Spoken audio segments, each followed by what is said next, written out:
We work at Arogya World in diabetes prevention in India, and we promote prevention through healthy living because we know 80% of type 2 diabetes is preventable through 3 lifestyle changes. We must eat right, exercise, and avoid tobacco, because these lifestyle changes are best developed in adolescence. We have a tool called Mythali with which we are trying to change the way India eats. We adapted that originally developed it for urban women and are promoting it aggressively using social media. But we also adapted it for rural adolescent girls in an aspirational comic book type conversation, which teaches girls why eating right is so important for them. In this study, we will be integrating it with our schools program that already teaches healthy living to 11, 12, 13-year-olds. And we'll be adding this extra modules that we'll develop as a full sort of formal intervention that can teach the basics of eating right using the Mythali tool adapted for rural adolescent girls. This is the deployment project. This is finding a way to integrate it with the schools program and also to deliver it to girls in school and measure the impact. Adolescents in India suffer from the triple burden of malnutrition. That is, they are undernourished. At the same time, there is hidden hunger where they lack a few essential nutrients, and a few percentage now is also becoming overweight and obese. So the numbers are very alarming. There's also a rise in the consumption of unhealthy food, especially the junk food, which is high in sugar, fat, and salt. At the same time, there is a decline in the consumption of fruits and vegetables, dairy, and protein sources. The WHO report also states that 3 out of 4 teens, that is 75% of the adolescents, are inactive.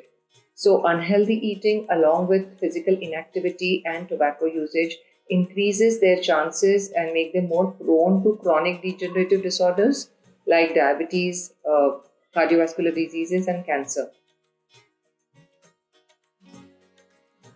2/3 of India's population is still rural, and rural adolescent girls especially are hard hit with both hidden hunger, that is anemia is very high, the prevalence is around 50%. 30% of the adolescents are also stunted, so undernutrition is also very high, and they also show signs of vitamin A and vitamin D deficiency. Also, early marriages, the percentage or the prevalence of early marriage in rural areas is high. That is, the girls are married off before the age of 18, and there is a high school dropout rate as well. So these adolescent girls become more vulnerable, and if their nutritional demands are not met, and if they go into early pregnancy, then there are chances that they would give birth to low birth weight babies who in the later decades when the child grows up are more prone to risk of diabetes and cardiovascular diseases and cancers.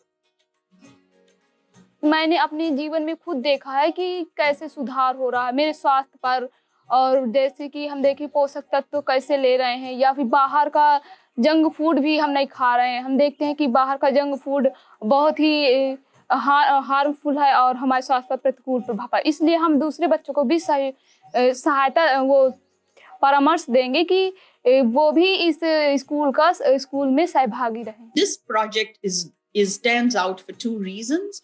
One, it is actually giving voice and agency to girls and their nutritional needs. This is one of the programs that, what's noteworthy about it is the fact that it is addressing nutritional needs of young adolescent girls. And the second is that, if we can teach these girls who are 13 and 14 years old to eat right, not only will they have a healthy and safe pregnancy once they get married, but they will also be able to set that child up who's born to them for a lifetime of health.